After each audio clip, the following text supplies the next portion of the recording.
Hello students. Suraj Sharma की class SS education point में आप सबका हार्दिक स्वागत है। आज के इस वीडियो में हम जानेंगे रिलेटिव क्लॉज और रिलेटिव क्लॉज का जो टॉपिक हम इस वीडियो में सीखेंगे वो होगा use of when,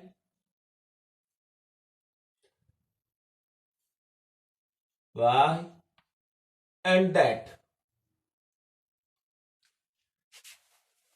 other relative clause हम पढ़ चुके हैं, जान चुके हैं। अब बात करेंगे आज कि वैन रिलेटिव क्लॉज के रूप में वैन का प्रयोग कब होता है, वाई का प्रयोग कब होता है और दैट का प्रयोग कब होता है। इन तीनों के बारे में हम एक के बाद एक क्रमशः जानेंगे। आइए हम आगे बढ़ते हैं।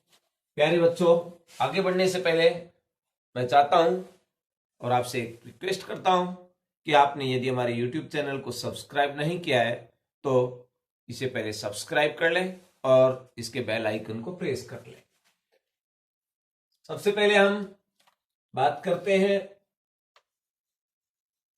व्हेन की। व्हेन का प्रयोग रिलेटिव क्लॉज के रूप में कब होता है?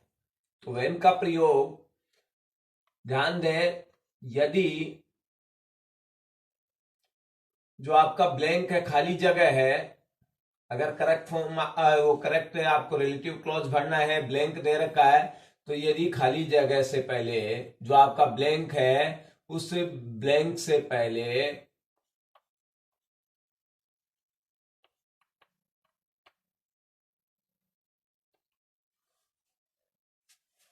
आपको जो ब्लैंक है उस ब्लैंक से ठीक पहले अगर समय दिखाई दे, टाइम दिया हुआ हो,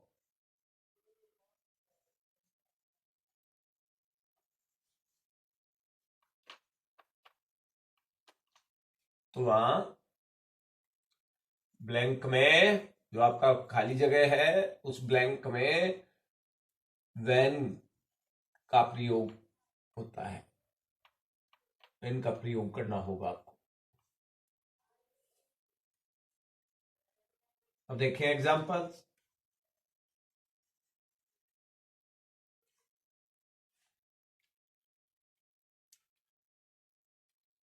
I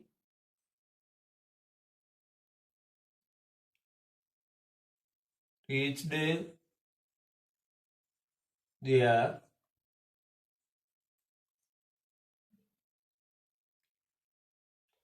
the party was over।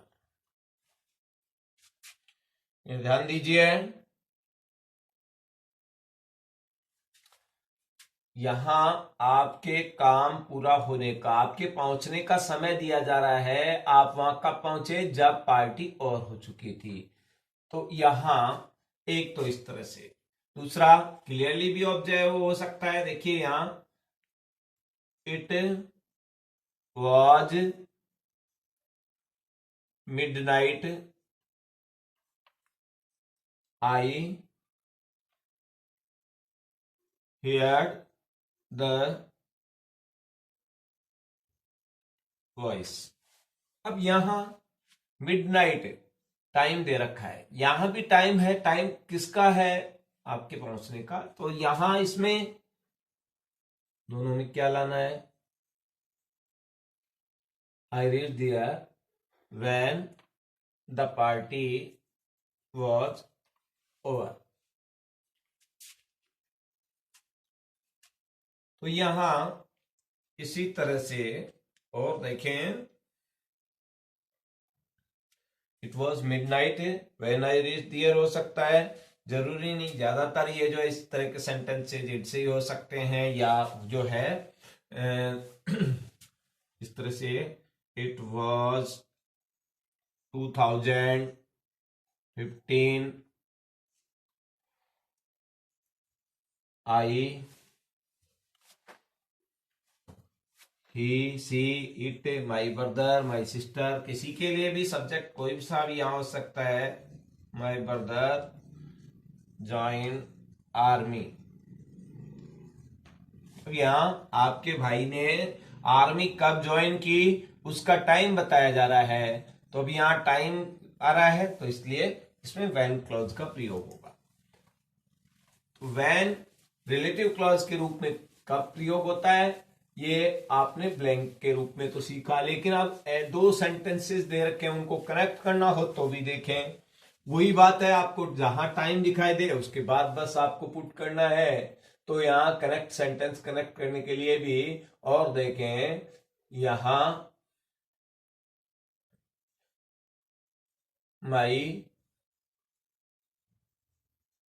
Father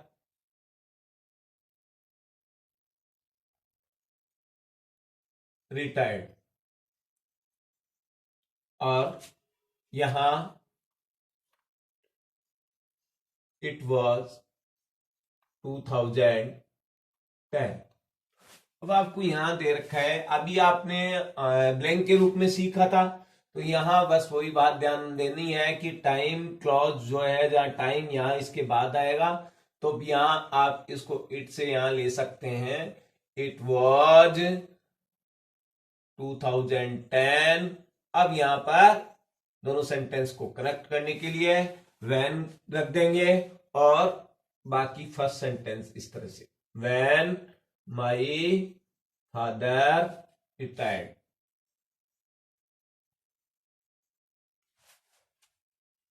तो यहां बहुत आसान काम है, इसमें कोई दिक्कत नहीं है। अब बात करें हम दूसरा जो क्लॉज था हमारा, वाई।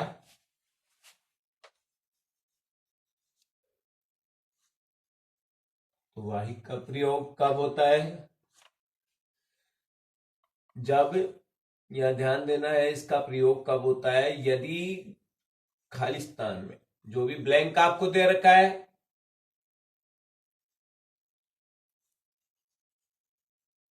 उस ब्लैंक से ठीक पहले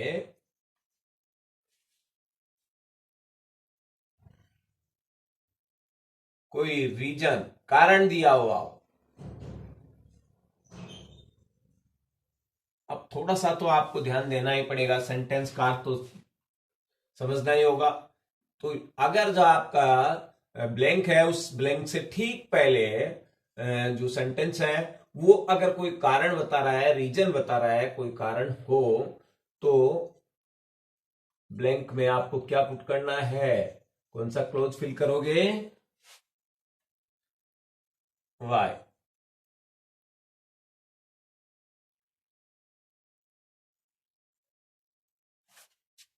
देखिए example,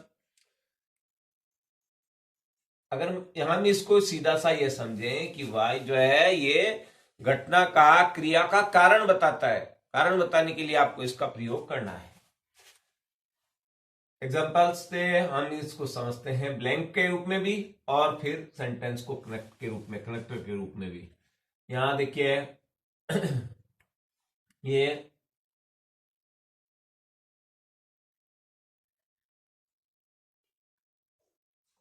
it was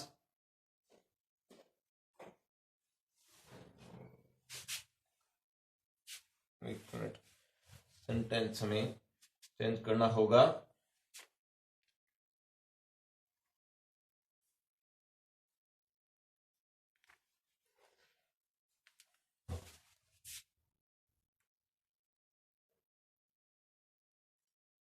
this is the reason I left the camp. अब यहां ये कहा जा रहा है कि यही वह कारण था जिसके कारण से मैंने स्वीप छोड़ दिया था, कैंप छोड़ दिया था। दिस इज द रीजन, तो यहां रीजन बताया जा रहा है, तो यहां ब्लैंक में क्या हो जाएगा, वह। इसी तरह से अगर है ज्यादातर इसमें इसी तरह से रीजन दिया हुआ होता है, लेकिन और वैसे भी जो है हो सकता है। I know he is calling you. मैं जानता हूं वो आपको क्यों पुकार रहा है। I know why he is calling you. तो इस तरह से यहां आपको ये ध्यान रखना है। अब अगर कनेक्टर के रूप में भी हो, दो सेंटेंसेज को ज्वाइन करने के, सेंटेंस को ज्वाइन करने के लिए भी अगर जो है कहा जाए तो कैसे करेंगे। सेंटेंस ज्वाइन करने के लिए देखें,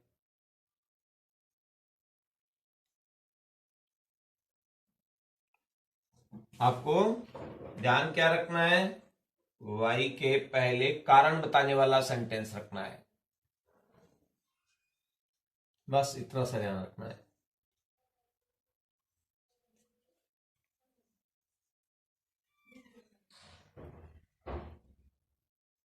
वाई से जो है ठीक पहले कारण बताने वाला सेंटेंस रखें, इतना सा आपको ध्यान रखना है। देखें एग्जांपल्स।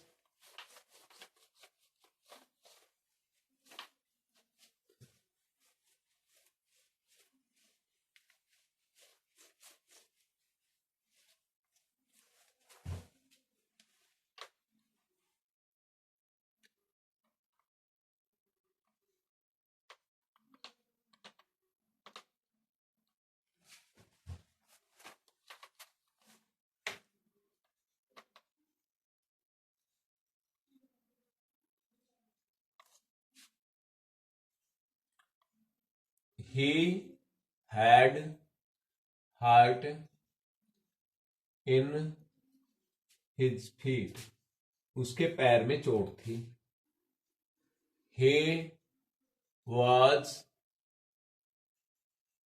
walking slowly. यहाँ दो सेंटेंसेज हैं और आपको यहां कहा जा रहा है कि वाई का यूज करते हुए आपको राइट करना है। रीराइट किससे, वाई का। तो अभी यहां इसमें कुछ अपनी तरफ से वर्ड एक आध और भी बिठाना पड़ सकता है। देखिए,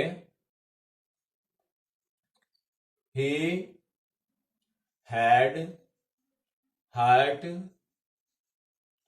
in his feet, that's why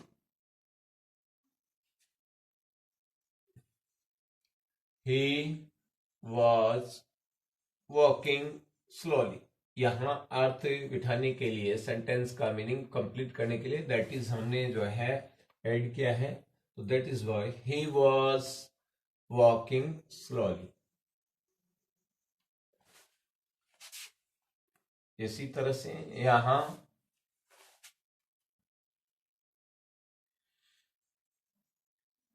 this was the region, he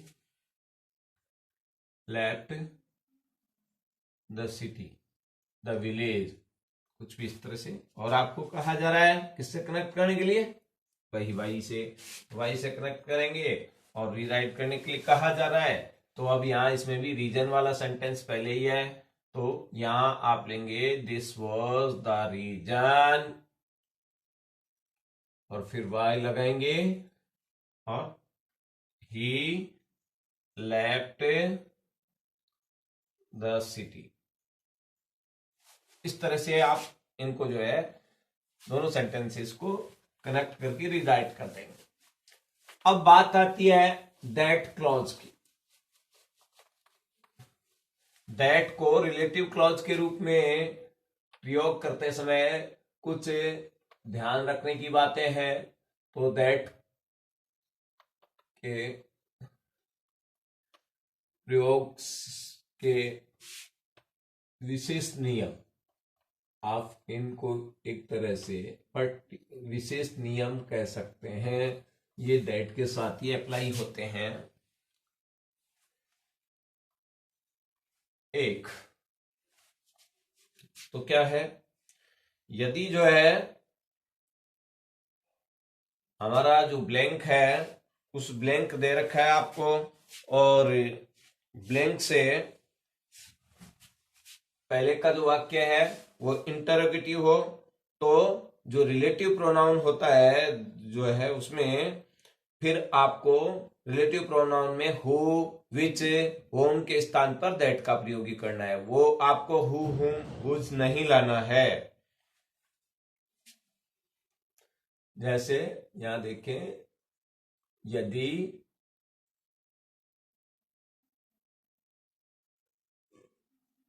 blank से पहले का सेंटेंस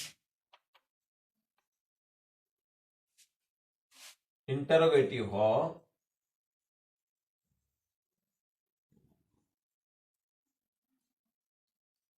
तो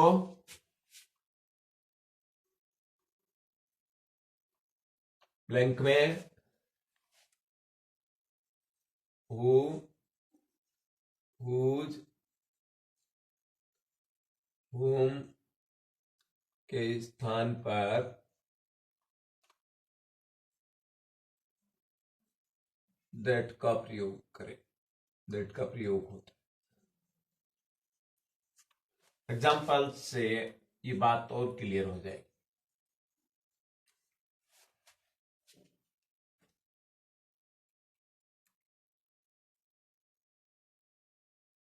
who is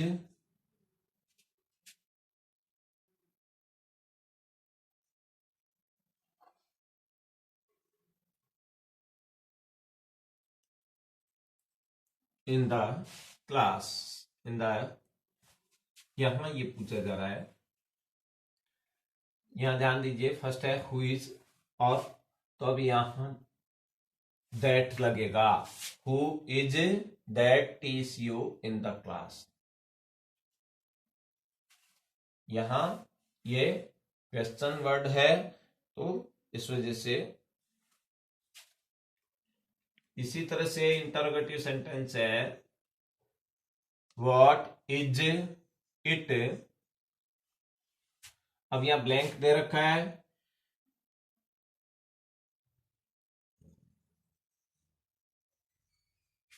makes you trouble.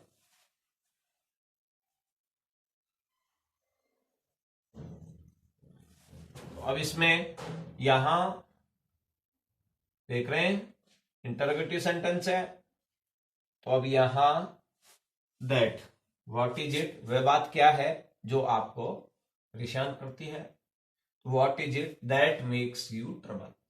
Sentence को कनेक्ट करते समय भी आपको यही ध्यान रखना है कि जो इंटरोगेटिव सेंटेंस है, इंटरोगेटिव सेंटेंस को पहले पुट कर दें और उसके बाद दैट क्लॉज का प्रयोग करके इनको रीराइट कर दें।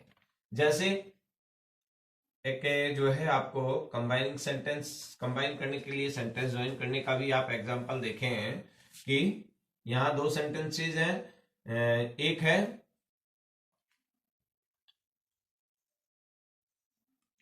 हु इज ही, और एक सेंटेंस तो ये हो गया। एक है ही abuses you। यहां दोनों में सब्जेक्ट, यहां देखिए क्या दे रखा है, यहां दोनों के लिए ही कॉमन है। और अब यहां फर्स्ट आपका इंटरोगेटिव है, तो फर्स्ट तो आप इंटरोगेटिव को ही ले लेंगे, हु इज ही, एडजेक्टिव पूरा यहां। अब यहां दैट हु नहीं लाएंगे दोबारा, हु इज हु थोड़ी होगा, यहां क्या लाना पड़ेगा, who is he that abuses you. ये करेक्ट सेंटेंस इस तरह से बन जाएगा और इसको इंटरोगेटिव बना देंगे पूरे को। तो ये इसका फर्स्ट रूल था। अब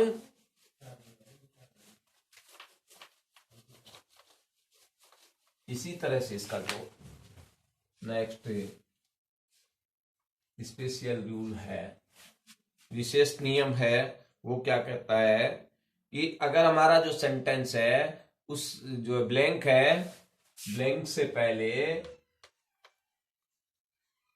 खाली स्थान से पहले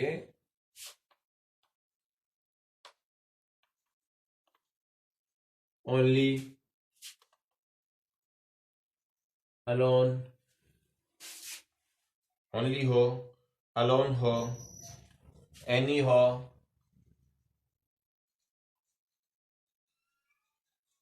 सम हो, समथिंग हो, और नोबडी एनीबडी हो,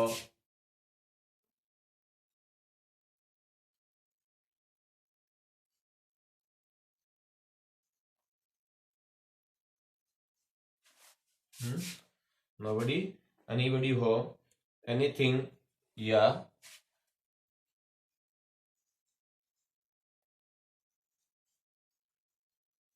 नन, नथिंग हो। तो ये इनमें से कोई सा इस तरह का वर्ड होता है तो ब्लैंक से पहले, तो फिर आपको क्या होगा, इसमें एक ऑल को और ऐड कर ले, ऑल भी इसमें रहता है, ऑल हो, तो ये सब क्या है, इनके बाद में आपको दैट रिलेटिव क्लोज का ही प्रयोग करना है। यदि ब्लैंक से पहले only, alone, any, some, nobody, anybody, all, anything, none, nothing हो, तो ब्लैंक में आपको कौन सा रिलेटिव क्लोज भरना है, दैट। ये एग्जांपल्स देखें, आपने सुना होगा कि सभी चमकने वाली वस्तुएं सोना नहीं होती, तो इसको क्या कहा जाता है, ये प्रोवर्ब है।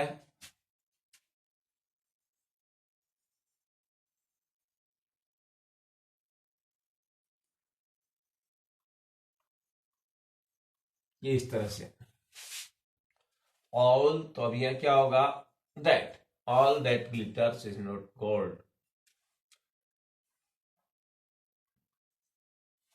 तो इसी तरह से हो सकता है आपको, या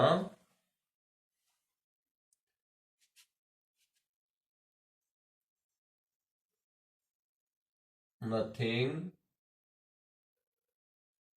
इज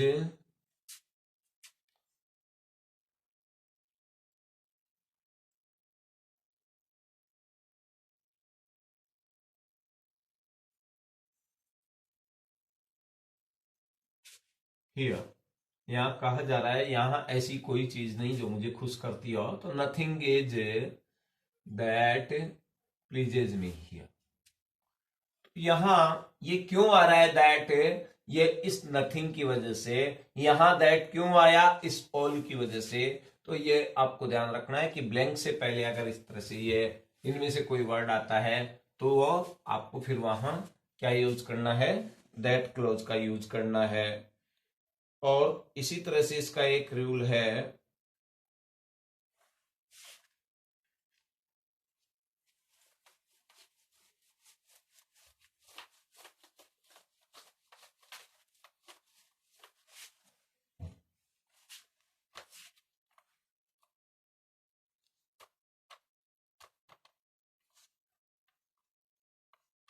यदि ब्लैंक से पहले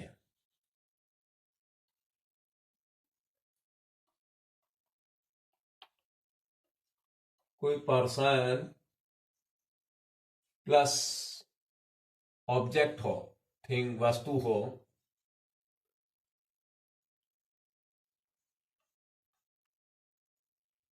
या पर्सन प्लस एनिमल हो,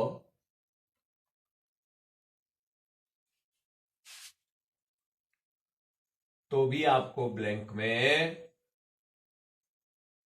दैट पढ़ना है। ये खास तौर से कब काम देते हैं ये रूल्स, कंपटीशन एग्जाम्स में। ये वीडियो तो सबके लिए है, केवल ये नहीं कि है जो है बोर्ड स्टूडेंट्स के लिए ही है, या 9th वालों के लिए है, 11th वालों के लिए है। तो ये जो है कंपटीशन स्टूडेंट्स जो होते हैं उनको भी इस तरह के जो आते हैं। अब यहां ध्यान दीजिए, examples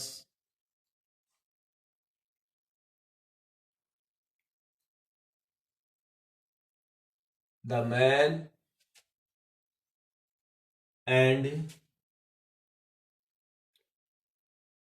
his cycle, the man and his cycle, he had are both missed।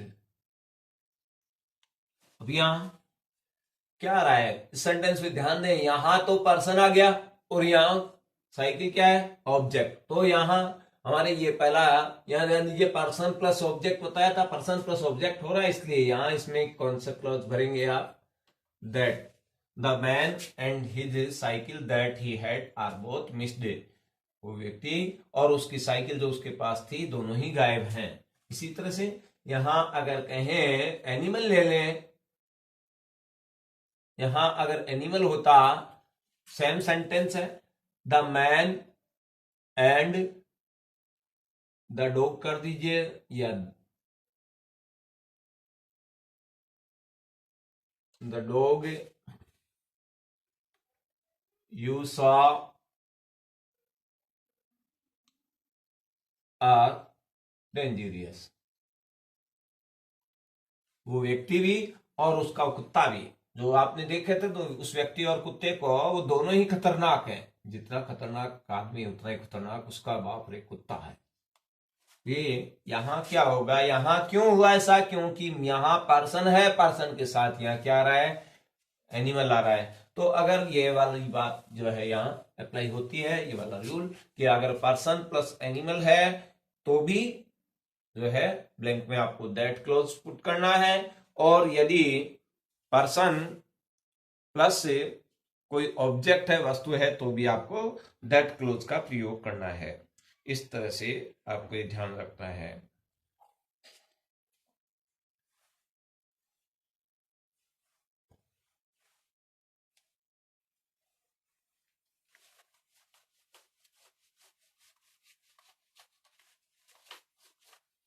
प्यारे बच्चों, इसी तरह से इसमें एक और होता है,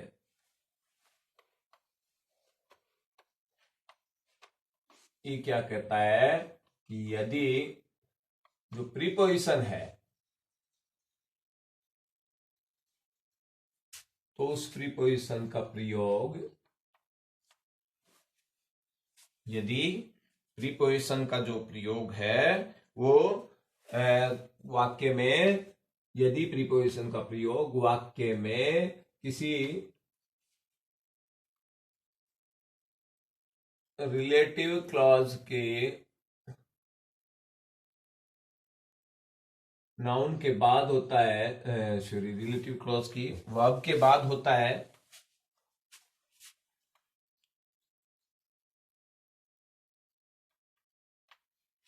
यदि वाक्य में प्रीपोजिशन का प्रयोग जो है रिलेटिव क्लॉज की वर्ब के बाद हुआ हो तो वहां दैट का प्रयोग होता है।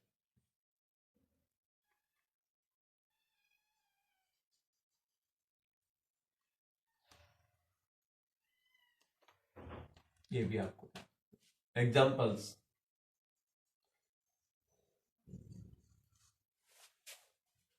यहां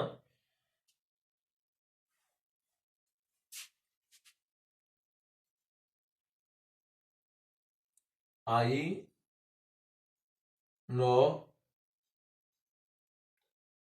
द हाउस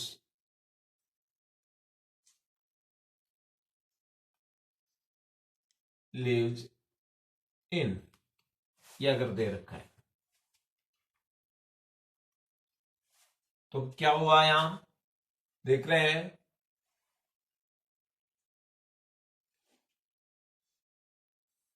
प्रीपोजिशन क्या आ रहा है यहां, इन, और इनका प्रयोग कहां हो रहा है, जो रिलेटिव क्लॉज आ रहा है यहां उसके बाद। तो यहां रिलेटिव क्लॉज हम कौन सा भरेंगे, दैट। यहां I know the house that he lives in, मैं वो घर जानता हूं जिसमें वह रहता है। तो यहां दैट क्लोज इस इन की वजह से आ रहा है। यहां इन जो है आपको कहां आ रहा है, इसमें जो क्लोज आ रहा है, क्लोज दैट हमने भर रहे हैं उसकी वर्ब के बाद में आ रहा है, उसकी वर्ब क्या है यहाँ, लीव्स। तो लिव्स के बाद में ये आ रहा है, तो इस वजह से ऐसा हुआ। अगर सेंटेंस को कनेक्ट करेंगे तो भी ऐसा ही होगा। उसमें भी आपको ये ध्यान रखना है कि आपको जो है जिसमें प्रीपोजिशन वर्ब के बाद अगर प्रीपोजिशन है तो वो सेंटेंस आपको बाद में लाना है, दैट क्लोज से ज्वाइन करके। पहले जो है दूसरा सेंटेंस पहले लेना है। यहां देखें, और उस तरह का भी जो है सेंटेंस ज्वाइन करने के लिए भी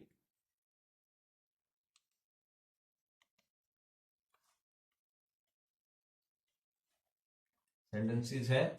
आपका एक एग्जांपल इस तरह से हम ले लें,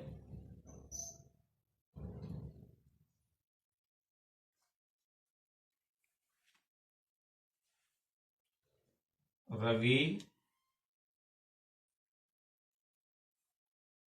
sold his house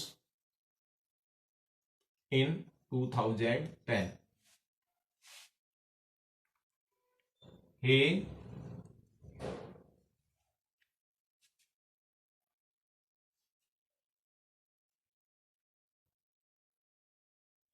lived